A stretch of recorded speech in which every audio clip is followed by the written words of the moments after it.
Okay, good evening.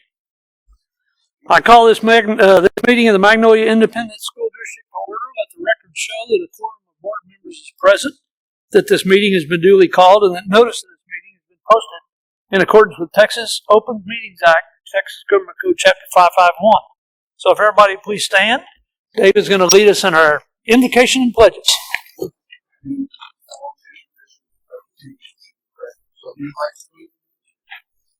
Really?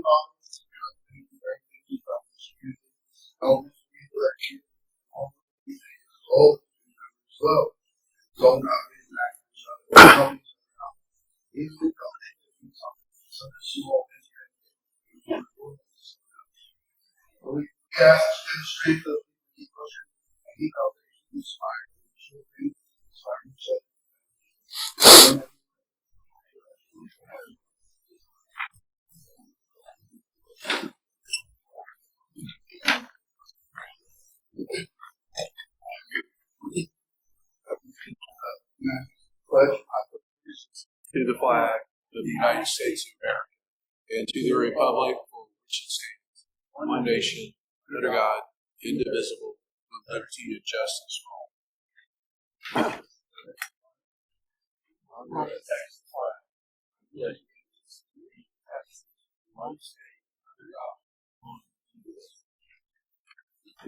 Thank you, sir.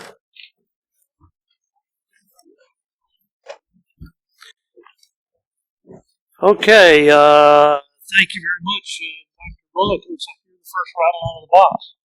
Yes, sir. Thank you, Mr. Blizzard. This is National Principals Month, and it may seem a little bit counterintuitive, but the best gift that we could think to give to that crowd of incredibly hardworking people is to give them their evening this evening. Usually this room is full of all of our principals at our school board meeting, but our gift to them is they get to spend time with their families tonight. So as you look around and don't see your child's principal in the room, that is why. And I just wanted to take a minute to recognize that incredibly hard-working group of folks and appreciate the work they do on behalf of our community and our kids. And they are vital to what we do. So I hope they enjoy their evening off. And when you see your principal, tell them you appreciate the work they do. It means a lot to them, I promise. Thank you, sir. Absolutely. I wish we can't thank them because we're not here. They're not here. So, a little tough to do. All right. Wow, Dr. Campbell. Not even wearing a tie tonight. How about that?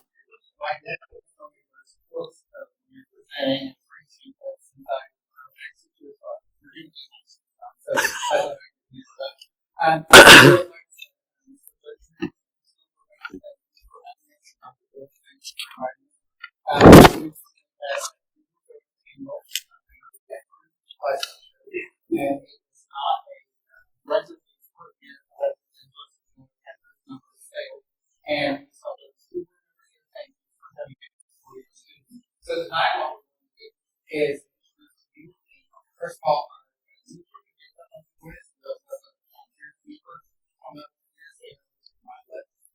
and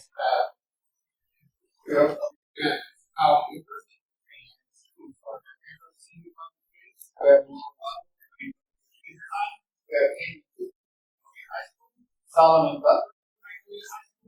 This is Evan Mark,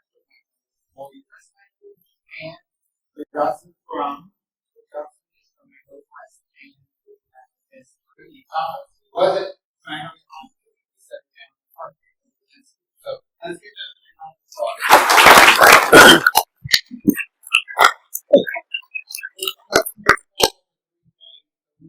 All year long. And all year long, it's already sporting items in the year. And it's on the desk and lots of work. We can help the kids and actually get celebrate something. So, the first one is now the second row. We wanted to honor these students for the hard work they did because we worked hard for getting, but these are the ones who get up and beat animals. And I grew up in all the groups, so we get walking the gig. But these guys were super hard. And we're going to do something out down in the midst, so we appreciate what All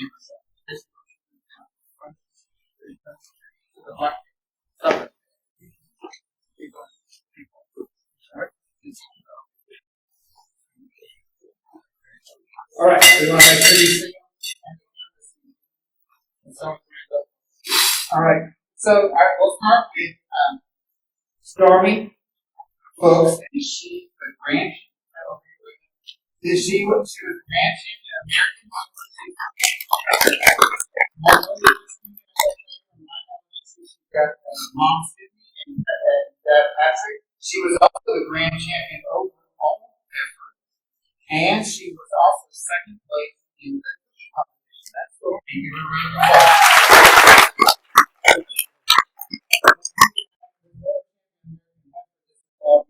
She's from Magnolia West University, from Magnolia Intermediate School. Her mom, Megan, and that community are here, and brother Dakota. Let's give them a round of applause. Red is Abby Hoffman, and she's from Magnolia West. FFA is from the community this year. We have Eva Bakoff, and she's from Magnolia West. Mom Valentier, and her husband,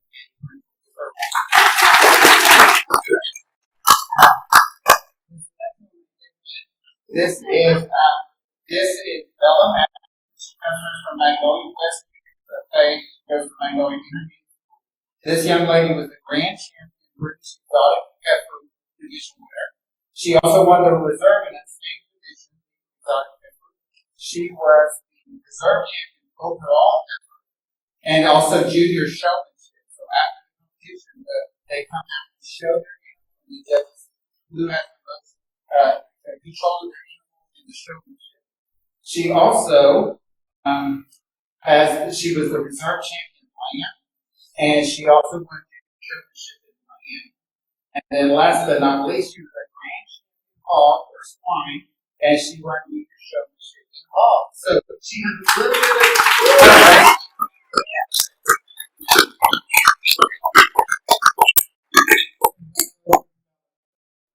next, Miss Chloe Nance, and Chloe was the grand champion boy. She's from Magnolia Junior FFA. She does the BPIS, and her dad, Reed, mom, dad, as well. Give Chloe a big round.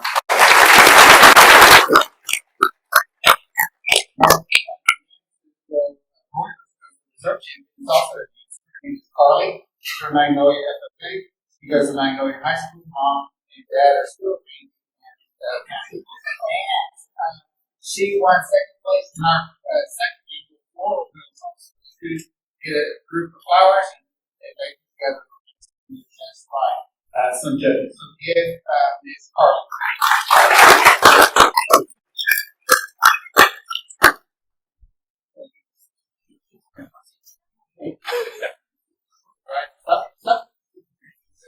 I'll make sure that they're on camera. All right. Next we have and first is Sayla Petty, and she's from Magnolia FFA, and she goes to Magnolia Parkland and Long Petty is in New York. Give her a round.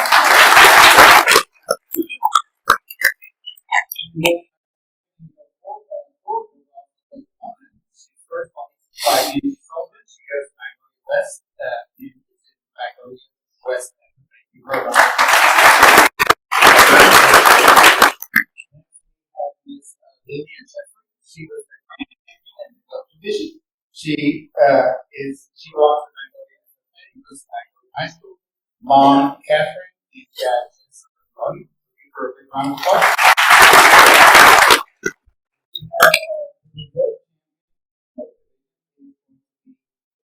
Chilson, she's a member of Magnolia West FFA. She goes to Magnolia West High School. Mom, Lori, and dad, Jeremy, are in the audience. Please be blessed. The grand champion in the land business group class counseling. She belongs with Magnolia West.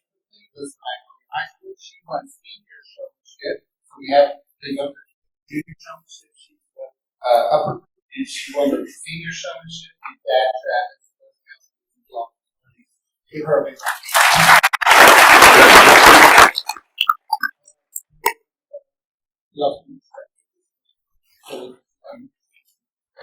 So, just for the dog that came home, you need to ask Ms. Vernon here the dog project. So, you go for it, Ranger. Okay. All right. So this right here is she won first and five. This is Ms. Megan Vernon. She is from Magnolia, West Pennsylvania. She goes to Magnolia Junior, and her mom is the best of her and Jason Vernon, dad, her Steve.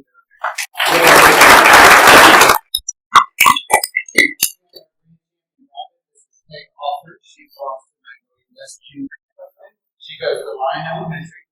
She is supported by Jessica Hoffman, her mom, David Hoffman, and his brothers Paul and Grace. Give her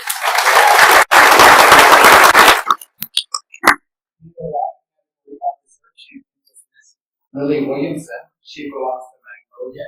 She goes to Magnolia High School. And Mom Holly at Philip G.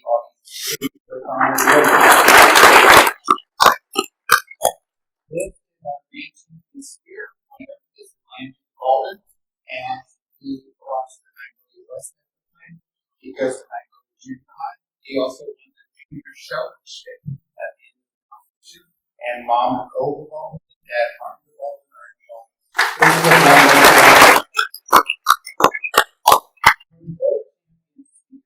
Was shown by Emily Jester. She belongs to Magnolia West Pennsylvania, Magnolia West High School. She won the senior showmanship, and she supported tonight by Cassandra Jester and Mason Jester.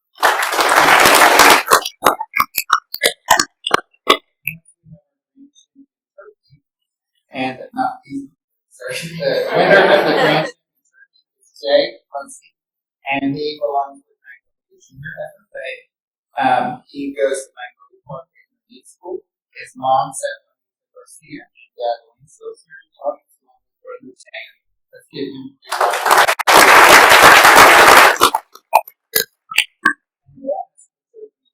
we have 30 category of reserve champion, Braden Maxson.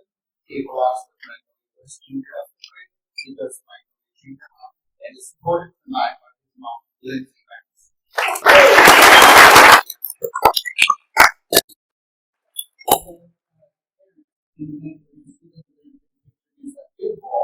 And then as soon as the president calls for during that time, there's you're asking faculty if you want to be a teacher or the teacher,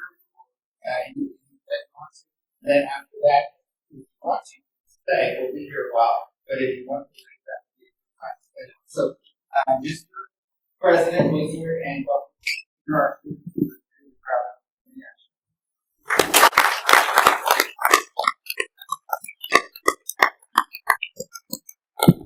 Okay, so we have a business part of our meeting later, and if you find that appealing, we invite you to stay. But if not, we're going to take a break and allow photos. Thank you.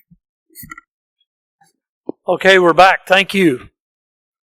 Ms. Hinkleman, we have anybody signed up to speak? All right, thank you. All right, Ms. Wright is up first.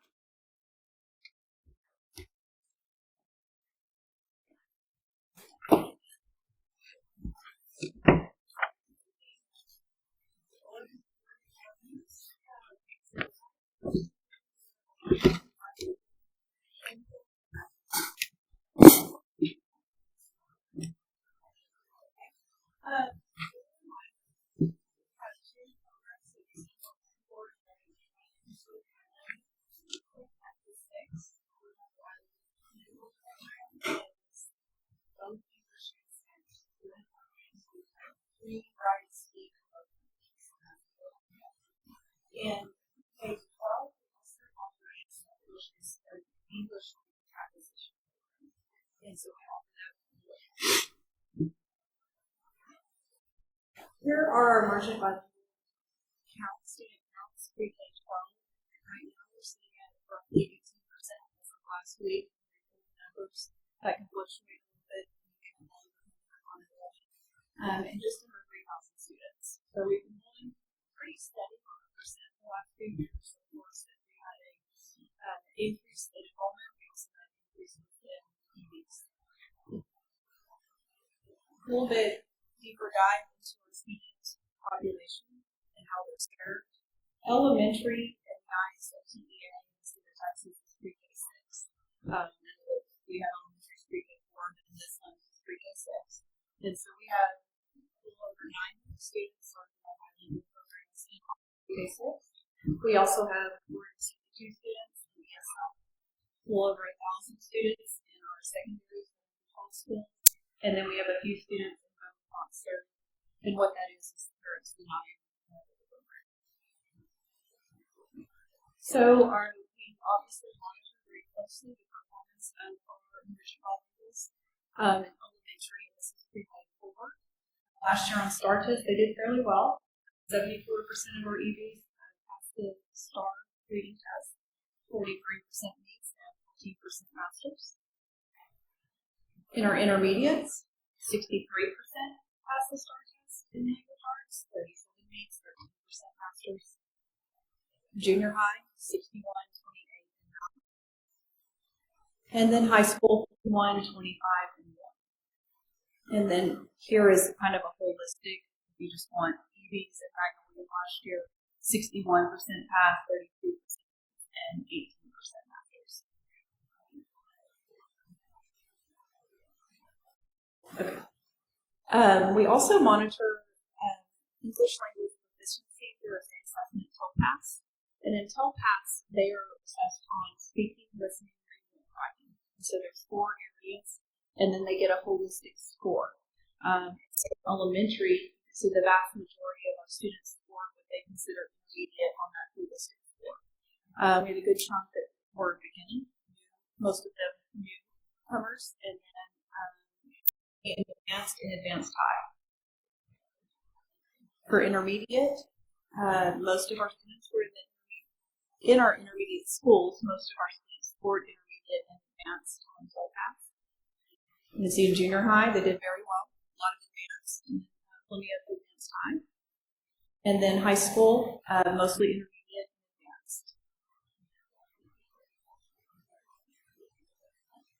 Sorry, there's a little delay on this. All right. So the goal of any program is to reclassify students. In other words, they can exit the program. We call those students exit monitors. In 2025, we exited 63 students. And what that means is they scored advanced TELPAS and they passed their state assessment. So that's a big jump from the previous years. In secondary, we held pretty steady, about 135 students exited. And then one thing that we're very proud of is 98% of the students that previously exited continue to pass either their EOC or STAR. So once we exit them, they continue to do well. One area that we are struggling in is finding bilingual certifications teachers.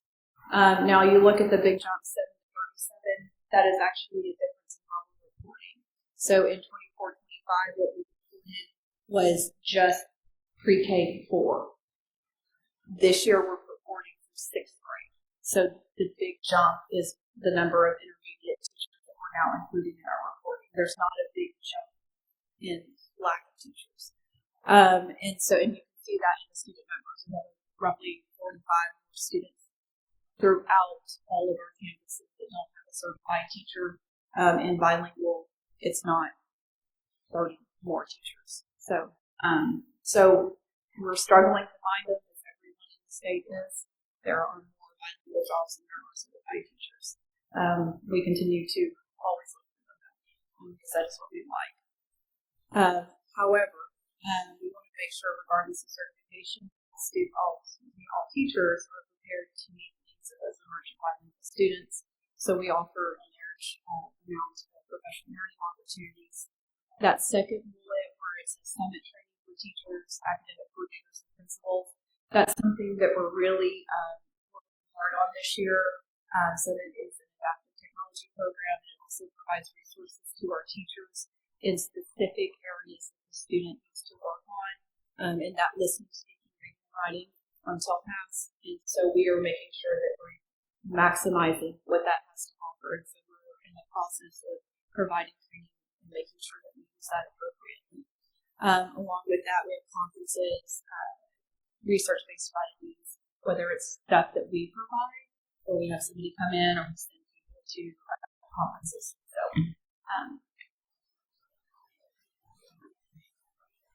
with that, I think that's the last one I was bringing up. But what questions can I answer?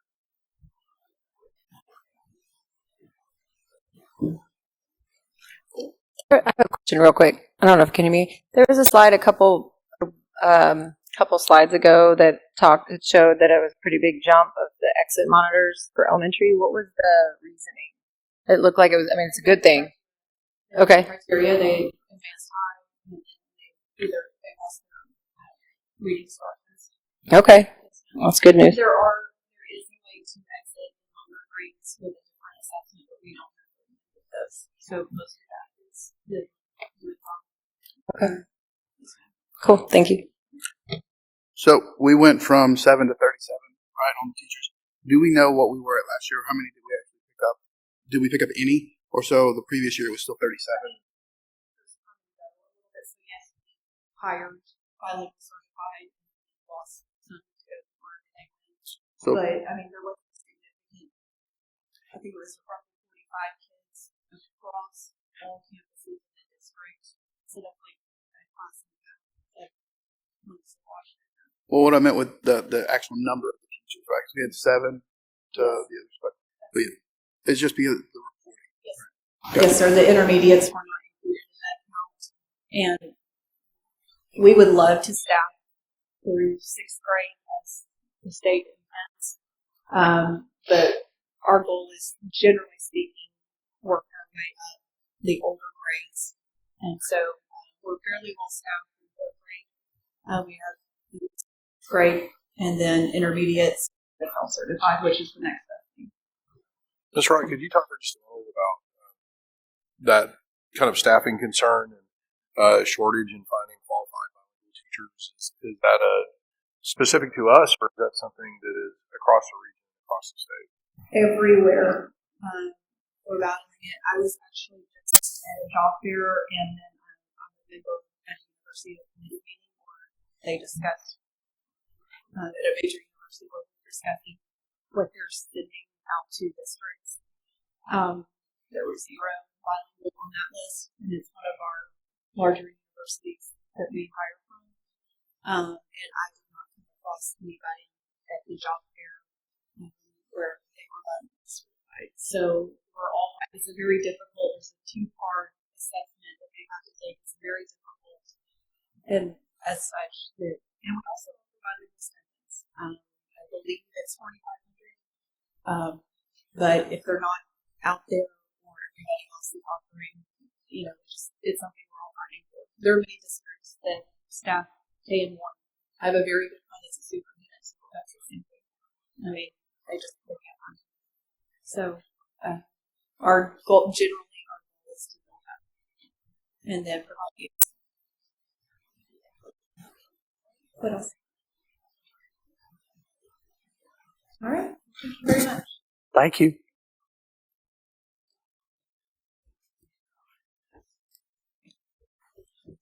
Okay.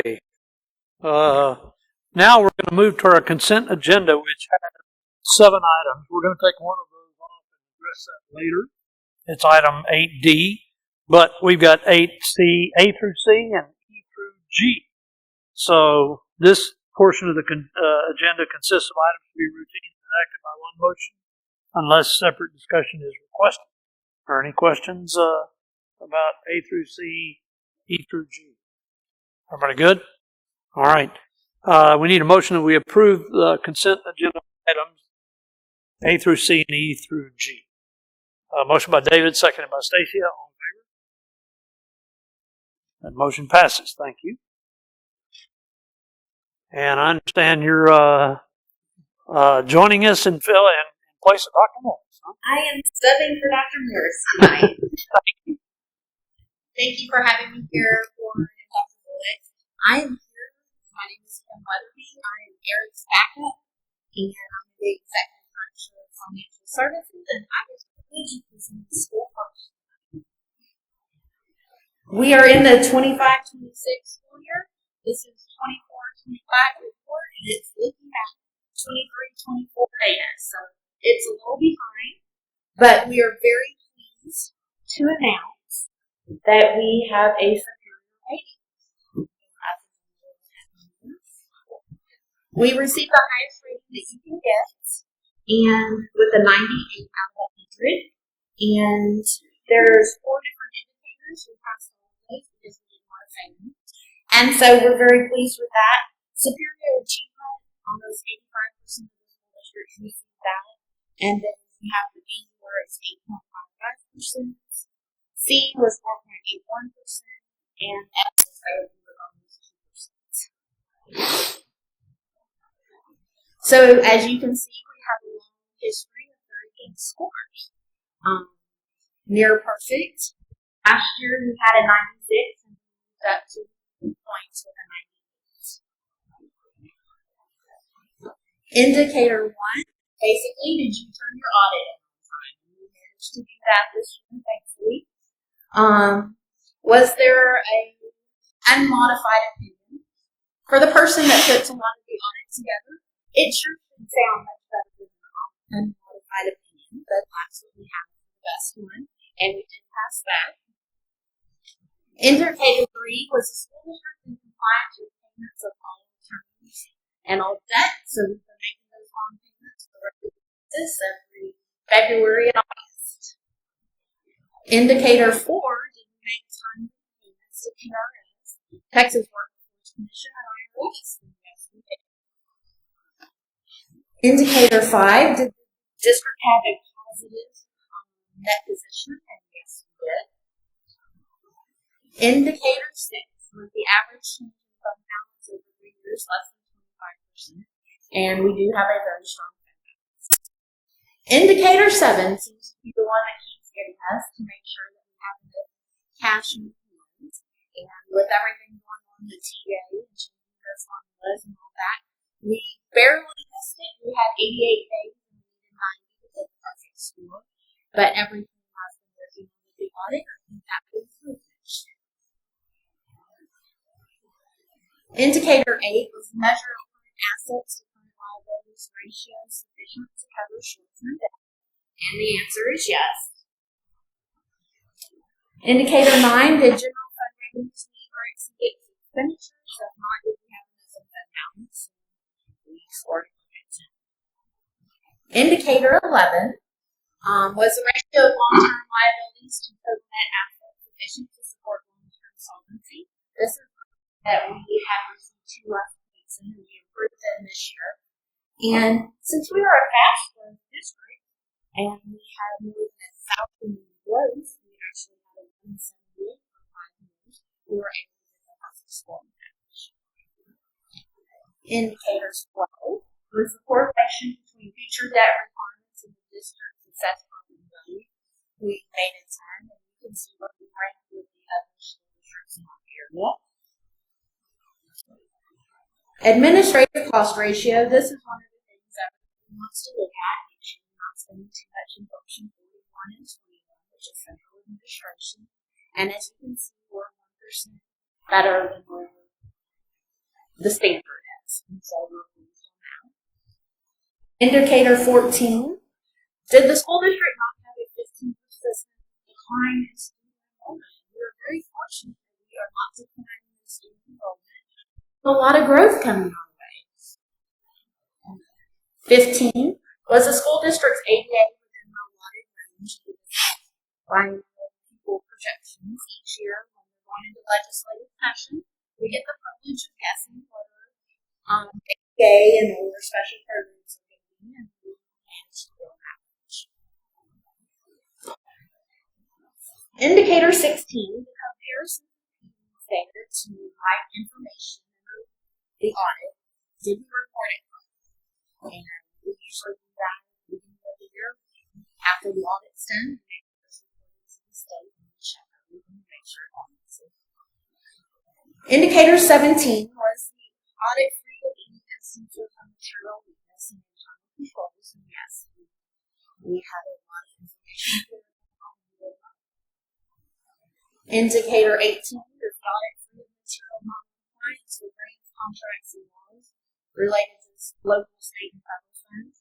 And each year they pick some of our big funds and go in and look to make sure our expenses are meeting the needs of the grant. And so we also, yes, we're getting close to the end. There's lots of indicators. Did the school district post the required financial information on its website? And yes, we did. We also received transparency stars for sharing all of our information with the constituents. Number 20, did the school admin and board members discuss any changes to the work and state funding at a board meeting within 120 days of adopting the budget? And this is still back from when they made the changes a few years ago to the legislature, and they still have this on here. Indicator 21, did the district receive an adjusted repayment schedule for more than one fiscal year with application of FSP or financial hardship? We do not have that issue. Here is a graph that's showing where the other school districts in our area fell. There's in Flex Spring Branch was the one that had 100, and most of them, a lot of them are at 90, and then there's one in 8. So we're very pleased with the results of the financial report. And so, do I have any questions for you guys? I don't have a question, but I do have a comment. I think it was indicator 12. I think that indicator was like our property tax rate compared to our peers. And I think it's notable that ours is significantly less than all the peer districts, and we're still able to achieve this high level of financial success. So kudos to you, team.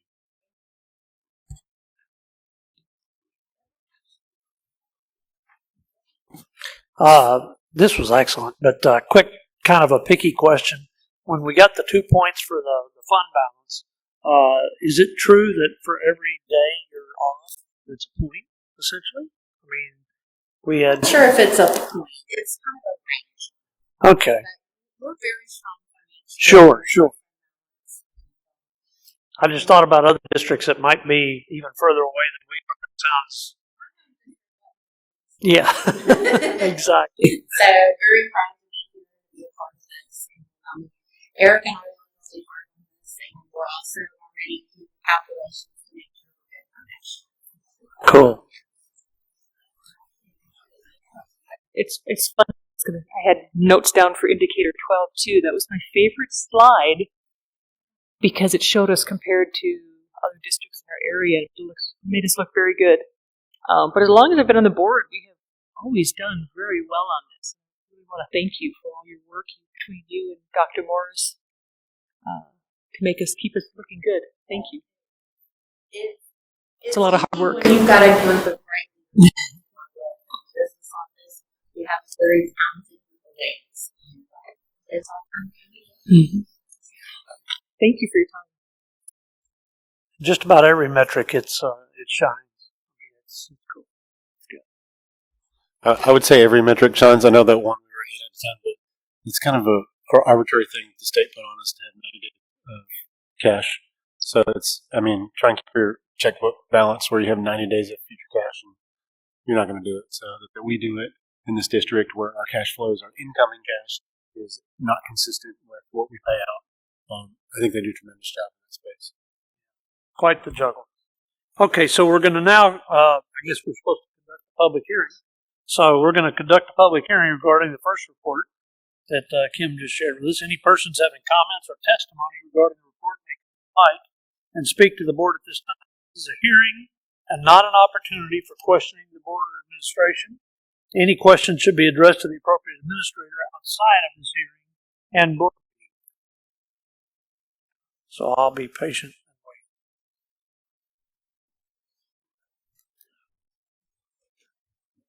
Okay, so if there's no comments, we'll conclude this hearing. Now the time is 7:21. All right, Mr. Brewer, I think you're next. Good evening. Tonight I would like to bring to you a couple of items. The first item is these are items that, of course, are in preparation if the water relationship fails. We like to hit the ground running, so in our best interest, I think, to have an architect on board. They're working very good, diligently on getting plans put together. But as soon as we get our construction managers on board,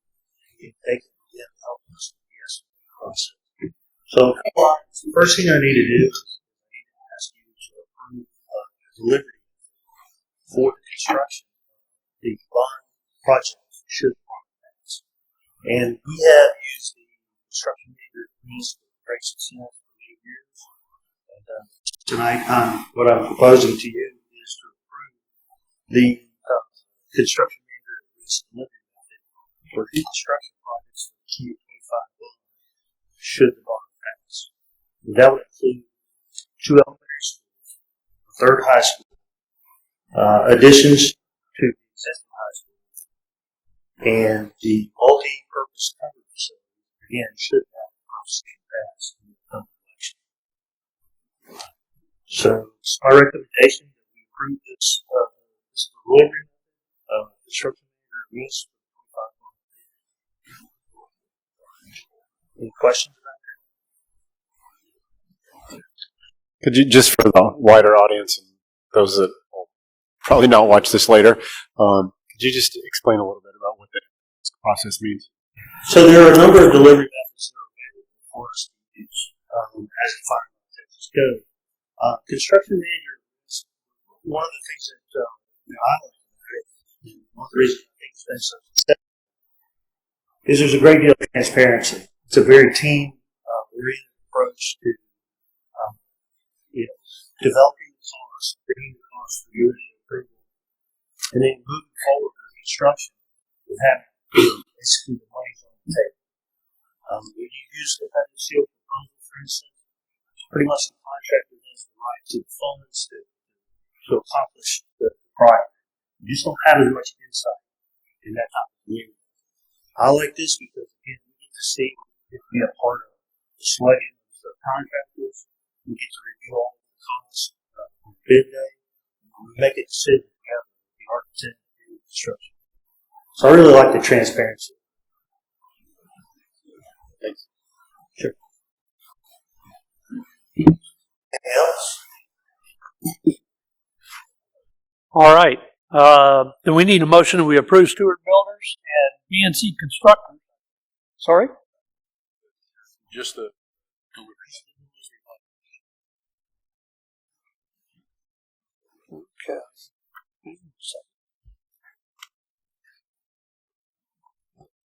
Mr. Bruner, while he's looking at that, so we've been happy. Oh, here it is. Sorry. I got it. Just a little out of order. No Here. problem. So, I was going to ask questions while you were Go looking ahead. for that. So you've been happy with this process in the past? We've used it? Yes, we've used it on major construction projects since I've been here, which again was late 1999, and we've had great success with it. Again, we've always had most come in under budget, always come in on time, and typically, we're able to get money back on the project. Again, I think it has a lot to do with having a team concept, a team approach, be able to see how it goes.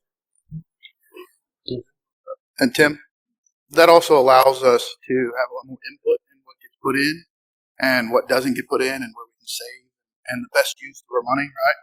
Yeah, when we develop the guaranteed maximum price later on down the road, we have a tremendous amount of problem. So it can be a question where if we were over budget, we get to be involved now. We can kind of trim that down. Hopefully that won't be the case. But if it is, yeah, we have input on that. At the same time, if we come in under budget, we may want to look at some other improvements that we want to do that we didn't have included in the original stuff. So yeah, there's a lot of flexibility. Thank you. and it has a little bit to do with the money we get coming back to us from time It helps. to time. Okay, any other questions? All right, my apologies, got this a little backwards. Let's see, we need a motion to approve construction manager risk delivery method for new construction projects as listed on the part as part of the 2025 bond program, should the bond proposal pass in the November 2025 election. Motion by Sonia, seconded by Jay. All in favor? Motion passes. Thank you, sir, and I think you're still on. So on the off chance that you guys would that we went ahead and took measures to advertise and accept a total of 11 consideration from our contractors around Houston that are interested in doing work in Magnolia State. After reviewing those, and I think I also provided a scoring summary, so you can see how we scored each submission based upon criteria that's spelled out in the text study. What I would recommend to you tonight is that we go with Stewart Builders and BSC Constructors LP to provide a scenic risk service for the upcoming bond should it pass. Obviously, we had a tremendous amount of success using those two construction managers, 22 bond. We plan to repeat at least one of the elementaries would be a repeat of Audubon.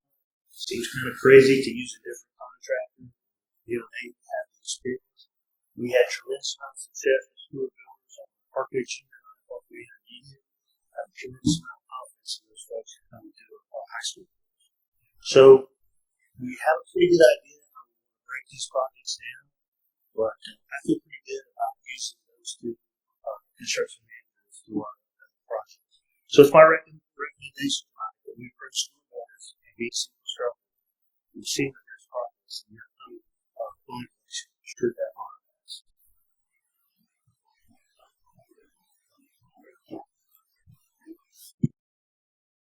Everybody good? All right, thanks for catching this. All right, we need a motion to approve Stewart Builders and BNC Constructors to provide construction manager at risk services for upcoming new construction projects as part of the 2025 bond program, should the bond pass in the November 2025 bond election, and based upon their qualifications in accordance with Government Code Chapter 2269.254. Motion by Jordan, seconded by Stacia. All in favor? That passes. Thank you, sir.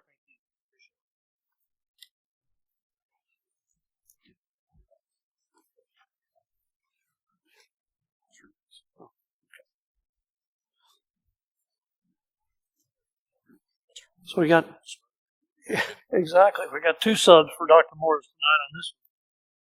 We get a bonus. Well, I thought I'd go ahead and give the financial updates. We adopted the balanced budget at the beginning of the year, and we have been able to take a look at our first 6 weeks' numbers, and we've been very pleased. Eric budgeted for a growth of 400, and we're actually seeing a growth of 600. So we are very pleased. Special programs is also looking good.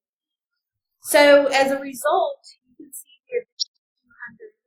Eric multiplied it times to 6150, but meeting the detailed person on them, it's actually increased. That's the former basic allotment, it's increased to 6215. So we're actually generating about an extra 1.2. And so now Joe is going to help us utilize these funds. Thank you. It would be my pleasure to help you utilize these funds. So after looking at these extra funds and reviewing the needs of the district, we identified 2 critical areas. Of course, the first one should come as no surprise to anybody, school bus drivers. And then the other one is a food service technician shortage. If you look at this slide we have about 119 driver positions available. Of those, we have about 20 that are vacant at the moment. And there's a disparity with our competitors, our local area positions that I'll show you in the next slide. Just who they are, about $2 to $3 an hour less than what our competitors are paying. In the child nutrition department, we have 38 hospital food service technicians, 13 vacancies, which is right at 33% that hits hard, and $3 less an hour from our local competitors. The one thing I'll say before I move to the next slide is both Kimberly Olin and Julie, them and their teams are doing a phenomenal job.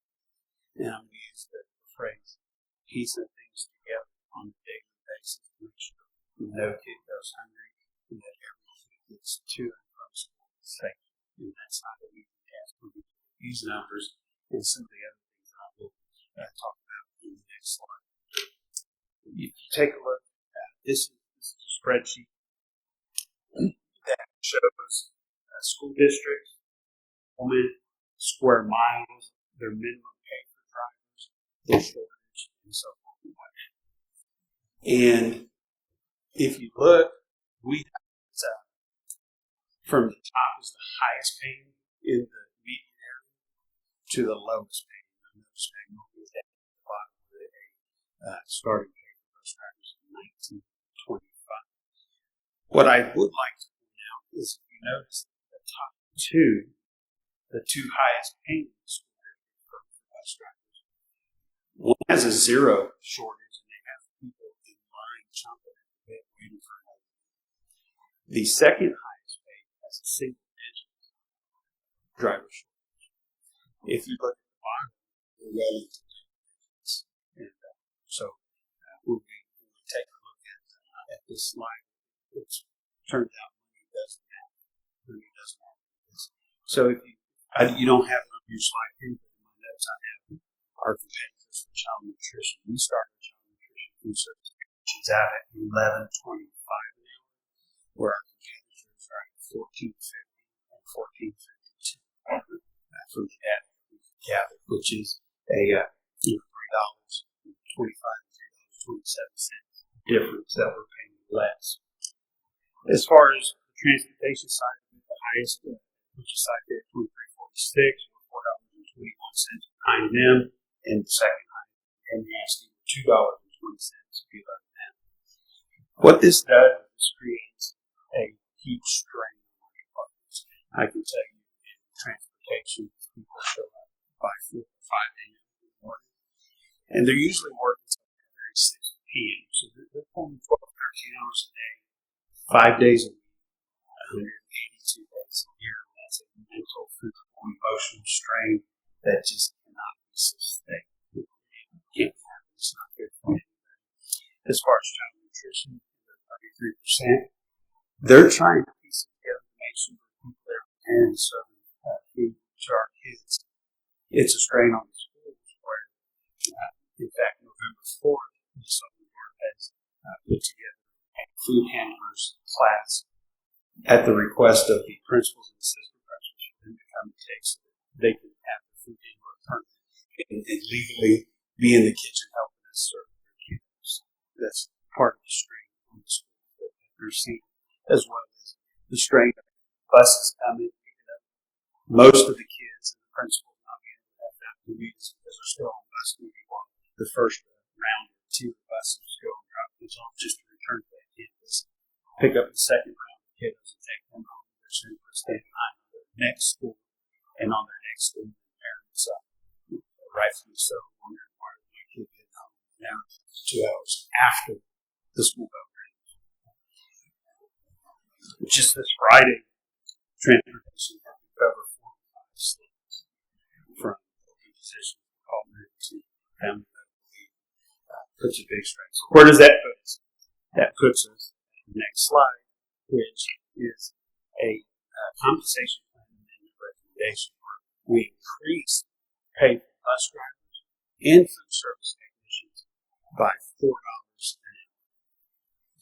hour. The end effect of this is that this recommendation would remove the pay gap with our competitors. In fact, what this would do is this would for child nutrition, this would put us just under $1 higher than our competitors. It would put us anywhere from $1.80 to $4.15 higher for our drivers. It would potentially be very optimistic about fully staffing our drivers and food service technicians with this recommendation. It removes the burden, the emotional, physical stress that I talked about working 15 or 12, 13-hour days from these departments. It enhances our service to our students and to our parents. At the end of the day, we have the means to fix this. It has limited effect on the general fund budget, given the food service is self-sustaining fund and the savings from the overtime, transportation overtime. So we would recommend this new pay go into effect November 1st, where employees will need to see the benefits of this on their December 1st paycheck. So it's my recommendation tonight to increase the hourly pay for both bus drivers and food service technicians by $4.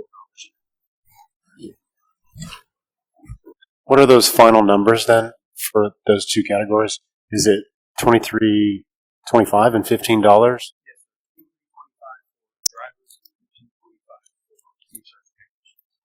Okay. I'm a little troubled by the initial delivery that our drivers are only getting paid $19.25 because I know we voted on this in the July meeting, and they were getting a percentage increase. I did a back of the envelope calculation on that percentage increase, which I thought brought them a little higher than $19.25. Okay. Not the average or whatever. Okay. Okay. Fair enough. As you know, I've been a very strong advocate for this move for a very long time because it makes no sense to continue to run this deficit of drivers. So, yeah, great to see this proposal. I'm glad that you guys found a solution to the budget. Financial team. Thanks. And I just want to clarify the availability of having additional funds is because we have greater student growth than we expected because the area is growing so fast. We had you said 200 additional students over what we had anticipated. Okay. And I don't want people to confuse this with the bond that we're currently talking about because the bond is for the buildings that we're anticipating we would love to build. Whereas this is because of the current growth in the area, we have 200 additional children than we had anticipated. So that's allowing us to have $1.2 million available, 1.25 to be able to do this. Correct. Because I always tell people bonds are for buildings. So we wouldn't be able to do that for the bus drivers. We're very fortunate that we've had this much growth in order to help the bus driver situation. Okay, thank you. I just wanted to clarify that.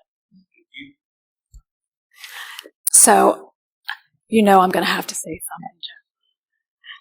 something. Not the Magnolia Education Foundation honors our transportation driver and monitor of the month on both sides of the district. And every month we tell you how much we appreciate you, and we give you a lovely gift. And at least every month, if it's not every month, it's close to that. We always say we wish we could do more. And I can't tell you how happy I am to be sitting here looking at you and how we're doing more. So thank you for all you do for our kids in our district. Over 50% of our students see your driver's faces every day. And as a mom, I cannot tell you how much peace knowing how you care for those kids it gives me. So I'm so happy to be up here tonight.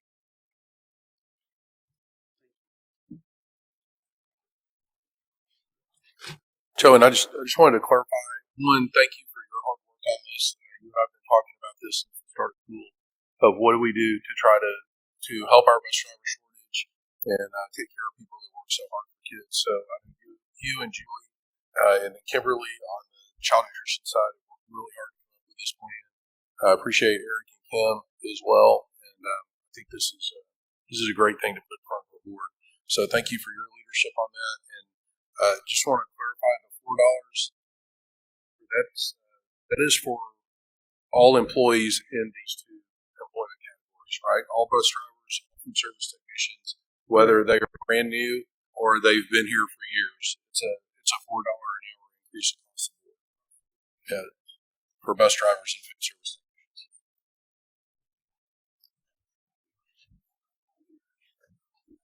I don't know if we've said this, but I see we have a team of support and the back. So thank you for being here.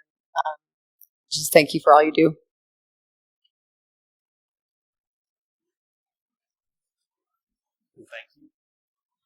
Thank you, sir. We have, I'll tell you, all of us that are parents that have kids, and mine have graduated, but we have a ton of respect for everything you guys do. Thank you enough for it. So just thank you. This is a great opportunity for us. We want to be able to keep doing it.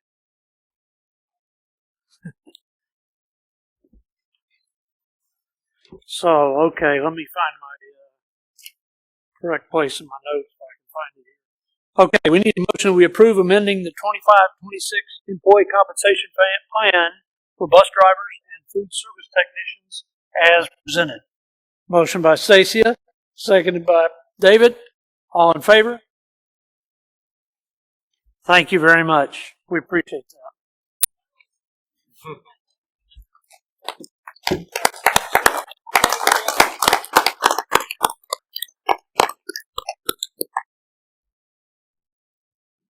What else? Well, in light of the fact that Dr. Wonderful, or Dr. Morris, I guess we call him, in light of the fact that he's not here tonight, I would say that we'll recess to move into closed executive session. But do we have anything to discuss in that? Okay. Well, then I'm going to breeze past that and not recess, and then say that we need a motion to adjourn this meeting. Yeah, unless there's some objection. Okay, Jordan, motion, David, second. All those in favor? This meeting's adjourned. Thank you.